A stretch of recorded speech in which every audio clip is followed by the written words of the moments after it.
Dari kemarin tuh bahasannya serius-serius mulu dah. Maksud gua kayak perang dunia. Konspirasinya tuh selalu yang orang banyak tahu gitu loh. Iya. Mungkin ada yang lain gitu. Orang itu kita bahasnya teori multiverse lah. Berat-berat banget. Maksudnya ada nggak sih mungkin dari aspek lain gitu yang orang sering lakuin tapi ternyata kayak ada maksud dibaliknya nih gitu sesuatu loh. dibalik itu ada, Gitu. Ki. Apaan? Video game. Oh iya game. Kalau game kan orang pasti banyak yang main ya. Banyak yang main, tapi kan orang belum tentu sadar apakah dibaliknya itu ada yang serem apa enggak. Masuk akal. Ya kan? Coba-coba. Apa kali ini? Walaupun video game itu semenyenangkan itu untuk kita ya. Karena itu kan hobi juga nih buat kita karena untuk melepaskan penat, capek. Tapi di balik itu ada kisah seram, Ki. Gue kebetulan kalau game juga tahu nih ada beberapa gitu. Tapi mulai dari lo dulu dah. Oke, dari gue dulu ya. Siapa tahu penonton di rumah belum tahu nih sama list-list yang mau kita bawain. Oke, silakan. Nah, lu tau gak, Ki, kalau di game Super Mario Galaxy 2 itu ada 3 sosok misterius di dalam game itu. Siapa aja? Di dalam game itu, di Super Mario Galaxy 2, kalau misalkan lu masuk ke level yang namanya Severnburn Galaxy, itu tuh kalau misalkan lu lihat kanan atas, ada 3 sosok misterius, Ki, di atas gunung. Waktu itu orang-orang tuh gak tahu itu asal-usul dari mana.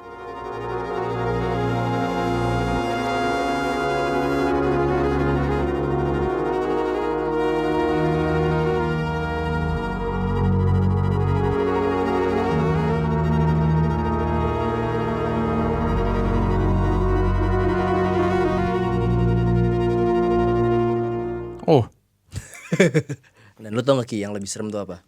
Gamers pada penasaran kan. Nah, ternyata area yang di atas gunung itu tuh namanya Beyond Hell Valley. Jadi gua gak tahu tuh kenapa di Super Mario Galaxy ada hubungannya sama neraka. Kan Mario kan brandingannya kan lucu, seru, imut dia gitu kayak kan. family friendly, Family game-gamenya friendly, gitu. apalagi di Nintendo kan emang konsol untuk keluarga gitu. Tapi itu kita nggak tahu itu level tuh belum selesai atau memang gak pernah dikerjain tapi tiba-tiba ada aja gitu. Karena asal usulnya nggak tahu dari mana. Anjing gue main game kayak gitu kalau nggak kayak Stone Hall gue langsung yang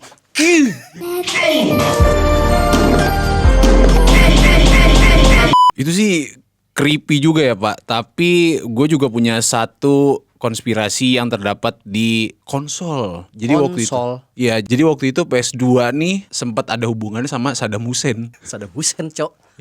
Nah, buka rental dah. Kan anjing. Nanti aja gue.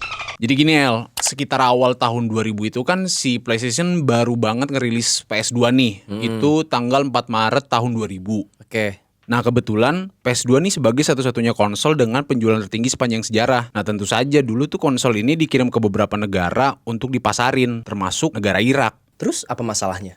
Kan negara Irak juga boleh dong memasarkan PS2. Jadi waktu itu kabarnya yang bikin heboh ini El, si Saddam Hussein itu minta ke pihaknya Sony buat ngirimin sejumlah 4.000 produknya PlayStation ke sana. Jadi dia nih katanya pengen nimbun PS2 buat ngambil chip dari CPU-nya itu. Buat apaan dah? Nah jadi menurut kabar yang beredar ini tuh si Saddam Hussein ngambilin chip CPU ini buat dipasangin ke alat pemandu senjata nggak berawak atau rudal. Ya intinya nih dipakai buat ngembangin senjata perang lah. Coba aja lo pikir dari cuman buat game, ini malah dikembangin buat jadi senjata perang. Iya ya.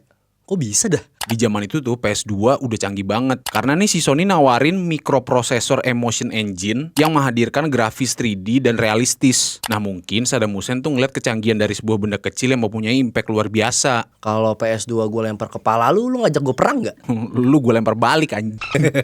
Ya udah deh, lu mau bahas apa lagi? Nah ini ada satu lagi dari gue, Ki. Dari the one and only Rockstar Games. Roman-romannya lu mau bahas GTA nih kayak ini. Bener, karena ada pembahasan terkait GTA dengan Black Dahlia. Jadi nama Black Dahlia itu diambil dari nama kasus pembunuhan tahun 1940-an yang belum selesai sampai sekarang. Jadi tahun 1947, tepatnya di Los Angeles tuh ditemuin beberapa potongan tubuh, Ki, di pinggir jalan. Nah setelah diidentifikasi, ternyata itu tubuh punya Elizabeth Short. Nah Elizabeth Short ini tuh seorang aktris muda yang sedang merintis karir di Hollywood. Nah yang bikin cerita ini terkenal banget tuh karena kekejaman dari si pembunuhnya. Belum lagi minimnya bukti untuk memecahkan kasus ini, sehingga meninggalkan kisah misteri selama bertahun-tahun. Kalau dari nama Black Dahlia sendiri nih terinspirasi dari sebuah film tahun 40-an, itu judulnya The Blue Dahlia. Kenapa diganti jadi Black? Karena si Elizabeth Short ini suka pakai baju hitam. Tapi ini apa hubungannya sama GTA 5? Nah di dalam GTA 5 nih kita bisa mengakses sebuah situs web, Ki. Itu nama webnya Who Killed Norah Johnson. Tapi di situs itu banyak banget berita-berita palsu dan jejak yang mengarah ke sebuah misteri pembunuhan. Pembunuh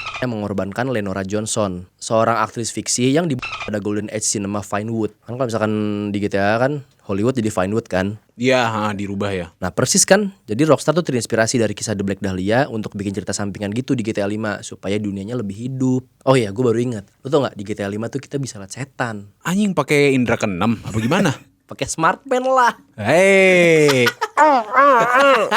Jadi gini Ki, di GTA 5 ada sebuah kasus pembunuhan lain, yaitu kasus pembunuhan Jolene Cranley Evans yang dibunuh secara mengenaskan oleh suaminya di Gunung Ordo. Tapi masih menjadi misteri apakah benar dibunuh atau murni kecelakaan. Itu hanya menjadi misteri. Menariknya, kalau kita pergi ke gunung tersebut jam 11 malam, kita akan menemukan sosok hantu yang diduga itu arwah Jolene. Apa di sini? Akan muncul Muncul apa?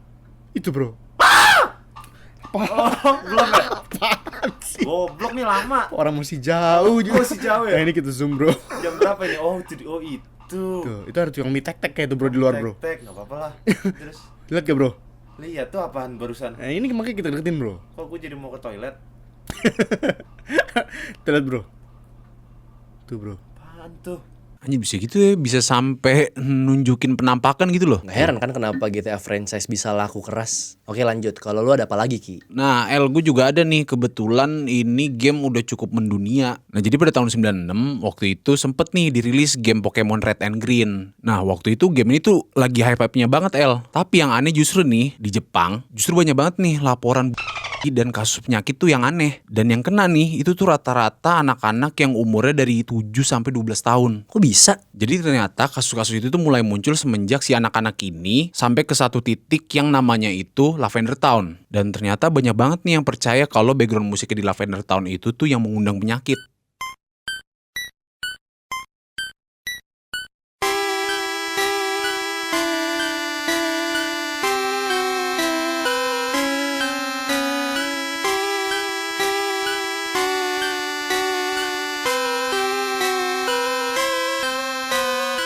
Katanya anak-anak yang dengerin dari background musik itu tuh punya kecenderungan untuk mual dan sampai ada bawaan tuh pengen bunuh.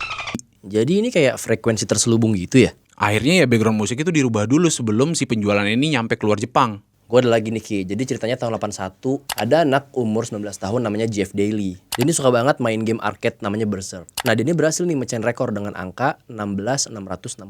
Tapi setelah dia pecahin rekor itu, entah kenapa anehnya dia tiba-tiba kena serangan jantung dan meninggal. Langsung meninggal? Itu mah gara-gara overtime gak sih? Enggak Ki, yang anehnya setahun kemudian tuh ada kejadian yang serupa. Ada anak umur 18 tahun namanya Peter Bukowski. Dia tuh main Berserk juga. Terus dia nyoba lah untuk ngalahin rekornya si Jeff Daly ini. Tapi ya akhirnya dia meninggal juga. Dan penyebab meninggalnya itu juga sama Ki, karena serangan jantung. Bisa gitu ya? Makanya aneh kan? Banyak yang percaya kalau skor yang dibikin sama si Jeff itu kan 16.660. Nah itu tuh ada kutukan Ki yang berbentuk Mark of the Beast. Dan karena angka 666-nya itu. Iya kali karena ada itu, jadi kan angka sial kan itu. Bahkan banyak yang menduga kalau ternyata setan itu ikut andil dalam kematiannya si Jeff sama Peter. Nah kebetulan gue juga punya nih dan ini yang terakhir. Nah jadi di tahun 80-an itu ada game berbasis arcade namanya itu Polybius. Tapi anehnya si game ini tuh nggak dirilis secara global. Itu tuh cuman ada di pinggiran kotanya Portland di Amerika Serikat. Nah banyak banget nih laporan dari orang-orang yang main game itu tuh langsung ngerasain efek aneh kayak epilepsi, mimpi buruk, bahkan sampai amnesia Amnesia? Kok bisa? Katanya sih itu karena game ini punya visual yang abstrak banget dan penuh akan cahaya.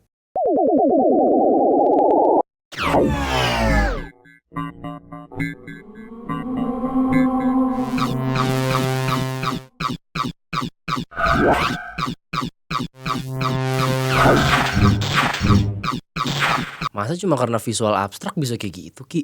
Berlebihan gak sih? Nah jadi katanya tuh teori yang beredar, si game ini tuh salah satu bentuk dari eksperimennya CIA dan pihak militer buat ngamatin perilaku manusia. Nah menurut saksi nih yang merupakan operator game Polybius, dia nih ngaku kalau dia itu sering banget ngeliat pria berjas hitam itu datang buat ngambil kayak semacam data gitu dari mesin gamenya. Nah tapi anehnya si pria berjas itu tuh nggak peduli sama penghasilan dari gamenya. Anjir ya, kalau misalkan bener tuh cowok cuman mau ngambil data-data doang tanpa ngeliat penghasilannya, tuh gila sih. Ternyata nih teori konspirasi tuh banyak juga yang datang dari game ya. Gue tuh gak nyangka aja kalau ternyata tuh game juga menyimpan sebuah pesan dan bahkan yang ada di dalam game itu sendiri. Kalau lo bisa milih nih dari game-game yang tadi kita bahas, nah lo lebih milih main yang mana? Main kuda tomplok lah anjing.